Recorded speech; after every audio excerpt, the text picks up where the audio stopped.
ഈശോമിശിഹായ്ക്ക് സ്തുതിയായിരിക്കട്ടെ. ഒരുപാട് പ്രതികൂലങ്ങൾ, ഒരുപാട് പ്രതിസന്ധികൾ, പ്രത്യേകിച്ച് വിശ്വാസപരമായ കാര്യത്തിൽ കടന്നു വരുന്നൊരു കാലഘട്ടത്തിലാണ് നമ്മൾ ജീവിക്കുന്നത്.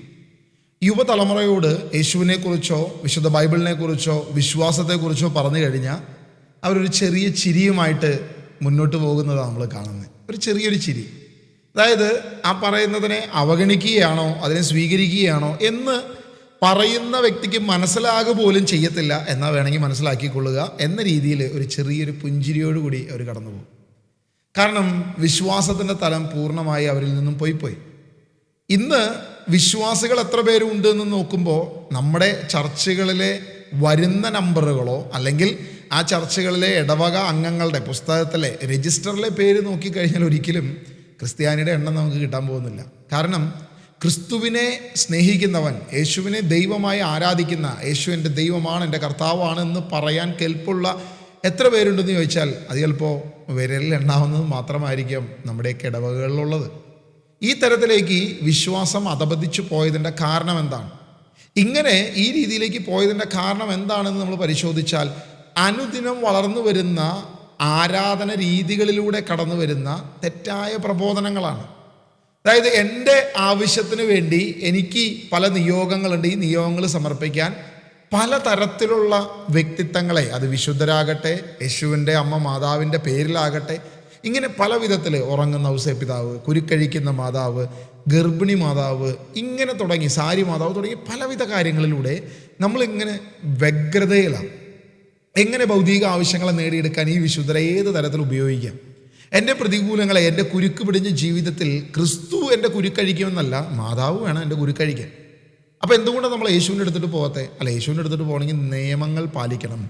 ദൈവം പറഞ്ഞ കൽപ്പനകളെ, പ്രബോധനങ്ങളെ അതേപോലെ ഉൾക്കൊള്ളണം.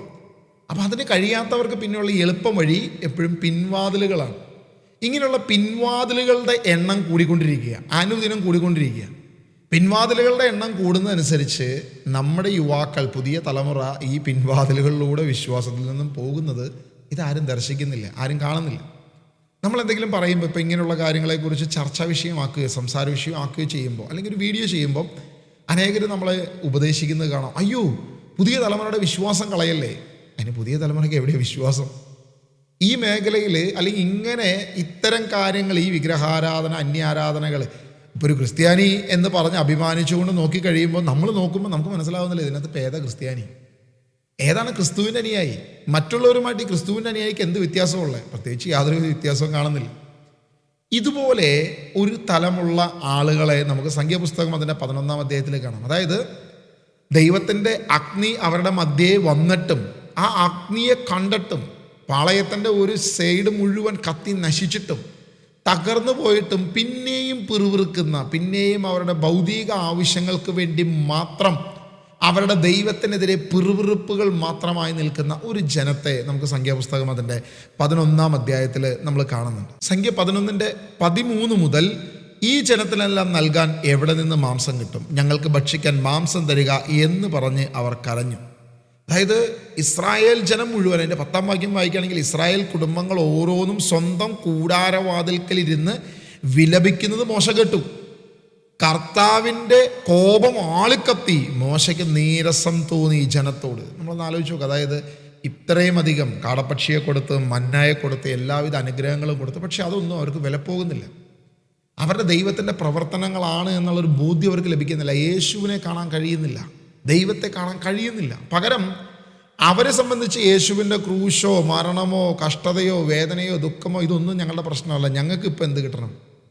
ഞങ്ങൾക്ക് ഉള്ളി കിട്ടണം, സബോള കിട്ടണം, ഇങ്ങനെയുള്ള കാര്യങ്ങൾ ഞങ്ങൾക്ക് മതി. അതാണ് സംഖ്യാപുസ്തകം 11-ന്റെ-4-ാം വാക്യം മുതൽ പറയുന്നത്. ഇസ്രായേൽക്കാരുടെ ഇടയിൽ ഉണ്ടായിരുന്ന അന്യവർഗക്കാർ ദുരാഗ്രഹങ്ങൾക്കടിമകളായി മാറി. ദുരാഗ്രഹങ്ങൾക്കടിമകളായി മാറി. ഇസ്രായേൽക്കാരും സങ്കടം പറഞ്ഞ് തുടർന്നു.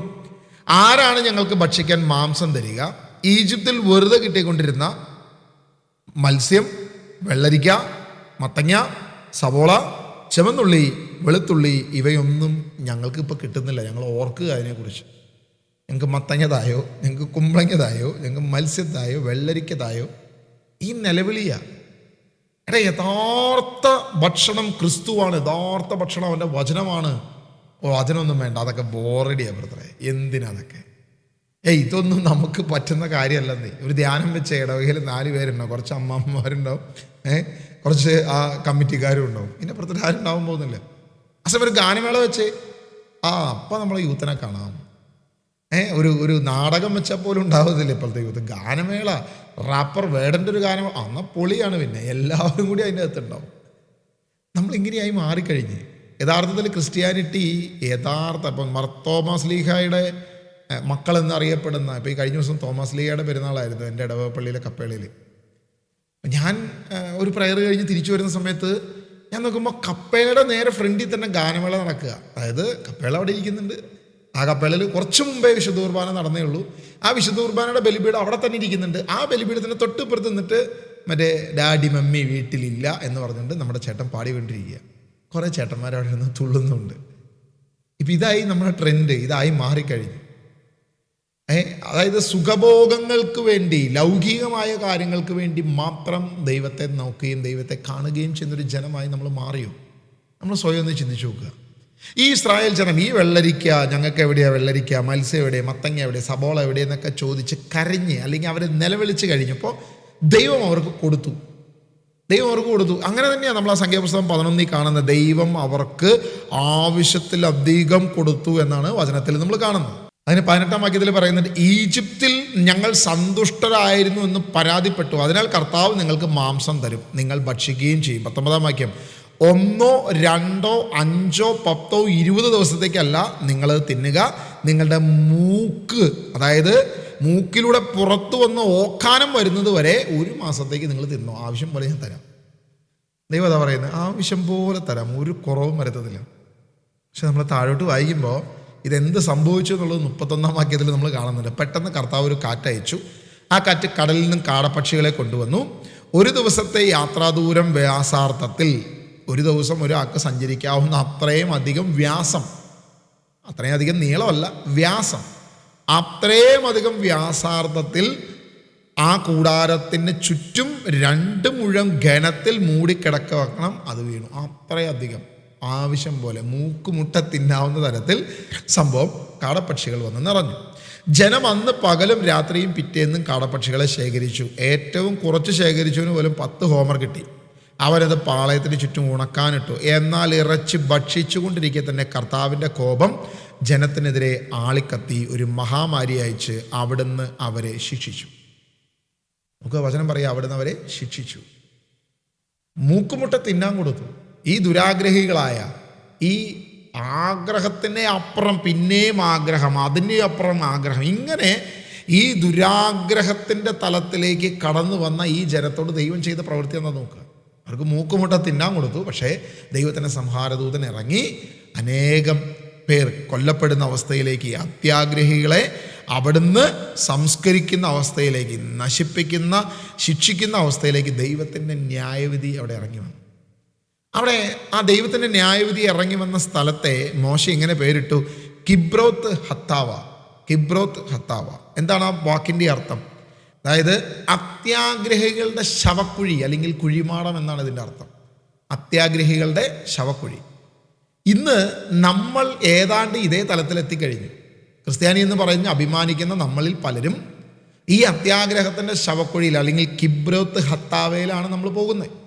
നമ്മുടെ പല ആരാധനാലയങ്ങളും പല നൊവേന ചർച്ചകളും പലതും ഇന്ന് ഈ ഹിബ്രോത്ത് ഹത്താവയാണ്. അതായത് അത്യാഗ്രഹികളുടെ കുഴിമാടമാണ്. അതിനെ തേടി എന്ന് പോകുന്നു. ഇന്ന് തീർത്ഥാടനങ്ങൾ എന്ന് പറഞ്ഞ് ഓടി നടക്കുക. വേളാങ്കണ്ണി പോകണോ, കൃപാസനത്തിൽ പോകണോ, ഇപ്പുറത്ത് പോകണോ, അപ്പുറത്ത്, ഇങ്ങനെ ഓട്ടത്തോട് ഓട്ടോ. കിബ്രോത്ത് ഹത്താവ, അത്യാഗ്രഹികളുടെ കുഴിമാടമാക്കി ദൈവം മാറ്റിയ സ്ഥലങ്ങളിലേക്കാണ് നമ്മളിപ്പോൾ ഓടിക്കൊണ്ടിരിക്കുന്നത്. ഇനിയെങ്കിലും നമ്മൾ തിരിച്ചറിയുക എന്നുള്ളതാണ്. കൊളോസ്യ ലേഖനം അതിൻ്റെ 3-ാം അധ്യായം അതിൻ്റെ 5-ാം വാക്യത്തിൽ നമ്മൾ വചനം വായിക്കുന്നുണ്ട്. വിഗ്രഹാരാധന തന്നെയായ ദ്രവ്യാസക്തി, വിഗ്രഹാരാധന തന്നെയായ ദ്രവ്യാസക്തി ഇവയെല്ലാം നശിപ്പിക്കണമെന്ന് പറഞ്ഞിരിക്കുന്നത്. അതായത് യഥാർത്ഥ വിഗ്രഹാരാധന എന്താണോ അതിന് സമാനം തന്നെയാണ് നിൻ്റെ ഈ ദ്രവ്യാസക്തി, നിൻ്റെ ഈ അത്യാഗ്രഹം, നിൻ്റെ ഈ ഓട്ടം, എല്ലാത്തിൻ്റെയും പിന്നാലെയുള്ള ഓട്ടം. ആവശ്യത്തിന് വേണം, വേണ്ടെന്നല്ല, നമുക്ക് എല്ലാ കാര്യങ്ങളും ഭംഗിയായി നടക്കണം. നല്ല വസ്ത്രധാരണം, നല്ല ഭവനം, നല്ല കാറ്, നല്ല സൗകര്യങ്ങൾ എല്ലാം വേണം. ഒന്നിനും കുറവ് വരരുത്. പക്ഷേ ഇതൊന്നിനും കുറവ് വരുത്താത്തവനാണ് ദൈവം എന്ന ചിന്ത നിൻ്റെ ഉള്ളിൽ ആദ്യം വേണം. ഇതിനുവേണ്ടി മറ്റു പലതിനെയും ആശ്രയിക്കുക, വിഗ്രഹങ്ങളുടെ പിന്നാലെ പോവുക, മറ്റ് ആരാധനകളുടെ ഈ പരിപാടി നമ്മൾ നിർത്തണം. യേശു എന്ന ഏക സത്യ ദൈവത്തിൻ്റെ പിന്നാലെ നമ്മൾ പോകണം. അല്ലെങ്കിൽ ഇസ്രായേൽ ജനം എങ്ങനെ അത്യാഗ്രഹികളായി മത്തങ്ങയ്ക്കും കുമ്പളങ്ങയ്ക്കും മറ്റേ ചിരയ്ക്കും വെള്ളരിക്കയ്ക്കൊക്കെ വേണ്ടി ഇവർ ഈ പിറുപിറുത്തോ അതേ പിറുപിറുപ്പാണ് നമ്മുടെ ഇടയിലുമുള്ളതെന്നുള്ളൊരു ബോധ്യം വേണം. അവരുടെ മേൽ ഇറങ്ങി വന്ന മഹാമാരി, ആ ശിക്ഷാവിധി, ന്യായവിധി നമ്മളുടെ മേലും വരുമെന്നുള്ളൊരു ബോധ്യം നമുക്ക് ദൈവം തരട്ടെ.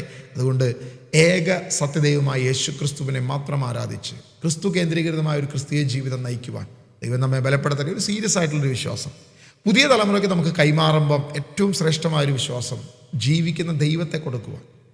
ഭൗതിക ആവശ്യങ്ങൾക്ക് വേണ്ടി പലവിധ പുതിയ കഥകളോ കൽപ്പിത കഥകളോ ഉണ്ടാക്കുന്നത് മാറ്റി, ഇങ്ങനെയുള്ള ആചാര അനുഷ്ഠാനങ്ങളെ മാറ്റി അപ്പോസ്തലനായ പത്രോസ് പറഞ്ഞ പോലെ ഞങ്ങൾ കണ്ടത്, ഞങ്ങൾ അനുഭവിച്ചറിഞ്ഞത്, മഹത്വത്തിൻ്റെ മലയിൽ ഞങ്ങൾ കേട്ട ശബ്ദം, ഇവൻ എൻ്റെ പ്രിയപുത്രൻ, ആ മഹത്വത്തിൻ്റെ പലയിൽ അവനെ പ്രകാശിതനായി മഹത്വത്തോടെ കണ്ട ഞങ്ങൾ കൽപ്പിത കഥകളെ വെച്ചിട്ടല്ല ഞങ്ങൾ പ്രഘോഷിച്ചത് കണ്ട് അനുഭവിച്ച് ജീവിക്കുന്ന ദൈവത്തെ.